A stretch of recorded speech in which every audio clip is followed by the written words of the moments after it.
আজকে ফুলকপির আবারও একটি দুর্দান্ত স্বাদের নিরামিষ রেসিপি নিয়ে আপনাদের সামনে হাজির হলাম, যেটা রুটি, লুচি, পরোটা, ভাত সব কিছুর সাথেই খেতে অসাধারণ লাগবে। নমস্কার বন্ধুরা, মাই কিচেন মাই ব্লগে সবাইকে আবারও একবার স্বাগত। আসুন তাহলে শুরু করা যাক আজকের রেসিপি। তার জন্য এখানে আমি একটা মিডিয়াম সাইজের ফুলকপি নিয়ে নিয়েছি, আর ফুলকপিটা একদমই টাটকা ফ্রেশ ফুলকপি। আর এই রকম ফ্রেশ ফুলকপি দিয়ে যদি আজকের এই নিরামিষ রেসিপিটি বানানো হয়, খেতে দুর্দান্ত লাগে। তার জন্য প্রথমে ফুলকপিটাকে কেটে খুব ভালো করে ধুয়ে নেব। এদিকে গ্যাসের মধ্যে একটা কড়া বসিয়ে দিয়ে দিচ্ছি, আর কড়ার মধ্যে দিয়ে দিচ্ছি এখানে 2 থেকে 3 চামচ পরিমাণ সাদা তেল।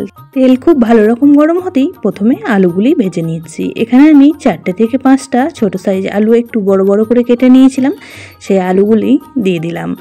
আপনারা চাইলে আলু ছাড়াও শুধু ফুলকপি দিয়েই আজকের রেসিপিটি তৈরি করে নিতে পারেন, তাতে করেও খেতে কিন্তু ভীষণই ভালো লাগবে। এখন দিয়ে দেব আলুর মধ্যে খুব সামান্য পরিমাণ লবণ, আর তার সাথে খুব সামান্য পরিমাণ হলুদ গুঁড়ো। আপনারা ফুলকপি আলুর নিরামিষ রেসিপি সবাই বানাতে পারেন, আর সবাই বানিয়ে থাকেন, তবে আজকে আমার মতন করে একবার বানিয়ে খেয়ে দেখবেন, এর স্বাদ কিন্তু জিভে লেগে থাকবে। আজকের রেসিপিটি এতটাই সুস্বাদু হয়। লবণ ও হলুদ দিয়ে এখন আলুগুলি খুব ভালো করে নাড়াচাড়া করে 2 মিনিট সময় নিয়ে ভেজে নেব। আলুগুলির মধ্যে হালকা একটু লালচে কালার ধরলে এখানে আমি দিয়ে দেব কেটে রাখা ফুলকপিগুলি। আজকে ফুলকপিগুলি কোনো রকমভাবেই ভাপিয়ে নিইনি। আপনারা চাইলে কিন্তু প্রথমে একটু লবণ হলুদ জলে ভাপিয়ে জলটা ফেলে দিয়েও ফুলকপিগুলি এই পর্যায়ে ব্যবহার করতে পারেন। যেহেতু নিরামিষ রেসিপি, তাই প্রথমে একটু যদি এইভাবে ভেজে নেওয়া হয়, তারপরে রেসিপিটি বানানো হয়, খেতে কিন্তু বেশি ভালো লাগবে। ফুলকপি খেতে আমরা কম বেশি সকলেই পছন্দ করি, আর শীতকালীন এই টাটকা তাজা ফুলকপি দিয়ে আজকের এই নিরামিষ রেসিপিটি একদিন বানিয়ে ফেলুন। সব কিছুর সাথেই খেতে দুর্দান্ত লাগবে আজকের রেসিপিটি। এই পর্যায়ে ফুলকপি আলু লাল করে ভেজে নিয়েছি, এখন তুলে একটা প্লেটের মধ্যে রেখে দেব। কড়ার মধ্যে যে অবশিষ্ট তেলটা রয়েছে, তার মধ্যে আরও 1 চামচ পরিমাণ তেল এখানে অ্যাড করে দিলাম। প্রথমেই ফোড়ন হিসাবে ব্যবহার করছি একটা শুকনো লঙ্কা, একটা তেজপাতা, তার সাথেই দিয়ে দিয়েছি কিছু গোটা গরম মশলা। এখন ফোড়নগুলিকে খুব সুন্দর করে ভেজে নেব। ফোড়ন থেকে মিষ্টি গন্ধ আসলে এখানে দিয়ে দিচ্ছি খুব সামান্য পরিমাণ একটু জল।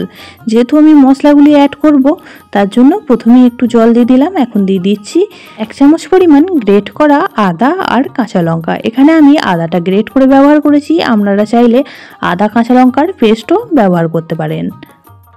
আদা আর কাঁচা লঙ্কাটা খুব ভালো করে নাড়াচাড়া করে মিশিয়ে নিয়ে এখন গুঁড়ো মশলাগুলি অ্যাড করে দিচ্ছি।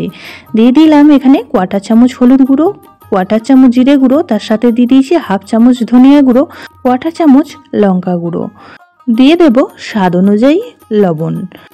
সমস্ত উপকরণ এখন খুব ভালো করে নাড়াচাড়া করে মিশিয়ে নেব।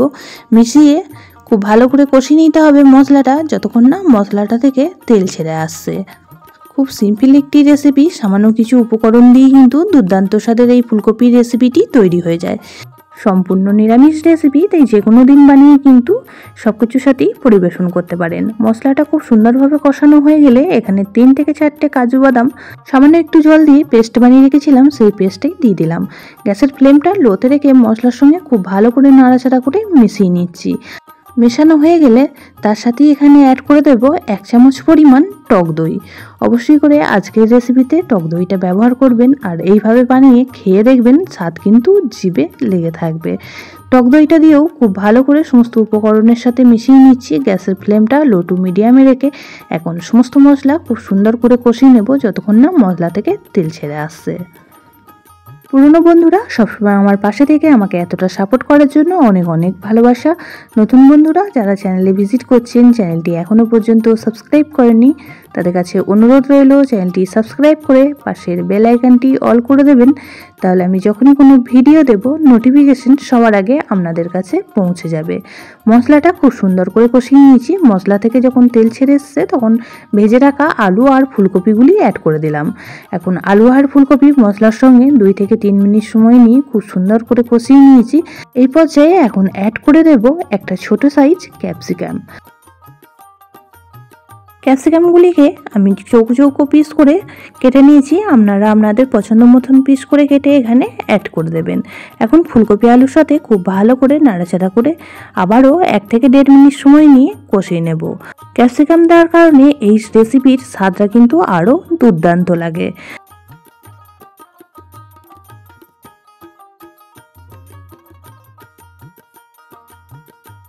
2 মিনিট সময় নিয়ে নাড়াচাড়া করে খুব ভালো করে কষিয়ে নিয়েছি। এখন অ্যাড করে দিচ্ছি পরিমাণ মতন জল। এখানে হাফ গ্লাস পরিমাণ জল আমি ব্যবহার করলাম। এখন খুব ভালো করে নাড়াচাড়া করে মিশিয়ে নেব আর গ্যাসের ফ্লেমটা লো টু মিডিয়ামে রেখে আলু আর ফুলকপি সিদ্ধ হওয়া পর্যন্ত রান্নাটি করে নেব।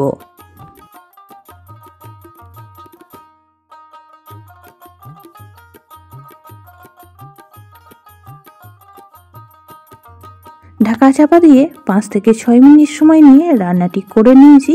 আর 6 মিনিট পর ঢাকাটা খুলে এখন খুব ভালো করে একবার নাড়াচাড়া করে দেব। এই পর্যায়ে কিন্তু ফুলকপি আলু খুব সুন্দরভাবে সিদ্ধ হয়ে গিয়েছে আর রেসিপিটি আমাদের কিন্তু প্রায় রেডি হয়ে এসছে। এই পর্যায়ে উপর থেকে খুব সামান্য পরিমাণে একটু চিনি ব্যবহার করেছিলাম স্বাদটাকে ব্যালেন্সের জন্য। খুব ভালো করে নাড়াচাড়া করে মিশিয়ে নিলাম।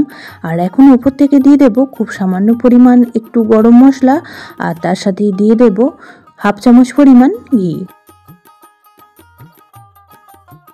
এখন উপর থেকে দিয়ে দিচ্ছি বেশ কিছুটা পরিমাণ ফ্রেশ ধনেপাতা কুচি। খুব ভালো করে নাড়াচাড়া করে মিশিয়ে নিলেই রেডি হয়ে যাবে আমাদের আজকের নিরামিষ ফুলকপির দুর্দান্ত স্বাদের রেসিপিটি। এইভাবে একদিন বানিয়ে ফেলুন ফুলকপি, একটি রেসিপি দিয়েই কিন্তু খাওয়া হয়ে যাবে। বাচ্চা থেকে বড় সকলেই কিন্তু খুবই পছন্দ করবে। খুব ভালো করে নাড়াচাড়া করে মিশিয়ে নিয়েছি। এখন গ্যাসের ফ্লেমটা অফ করে দেব আর স্ট্যান্ডিং টাইম করে রেখে দেবো 30 মিনিট। তারপর ফাইনাল লুকটা আপনাদের সঙ্গে শেয়ার করছি। 30 মিনিট পর ফিরে আসলাম। রেসিপিটি দেখতে যতটা লোভনীয় হয়েছে খেতে কিন্তু তার থেকেও বেশি সুস্বাদু হয়েছিল। একদিন অবশ্যই করে এইভাবে ট্রাই করুন। আর আজকের রেসিপিটি আপনাদের কেমন লাগলো অবশ্যই কমেন্ট বক্সে জানাতে ভুলবেন না। সবাই খুব ভালো থাকবেন, সুস্থ থাকবেন। আবারও দেখা হচ্ছে অন্য কোনো ব্লগ বা রেসিপির সাথে। ততক্ষণের জন্য সবাইকে টাটা।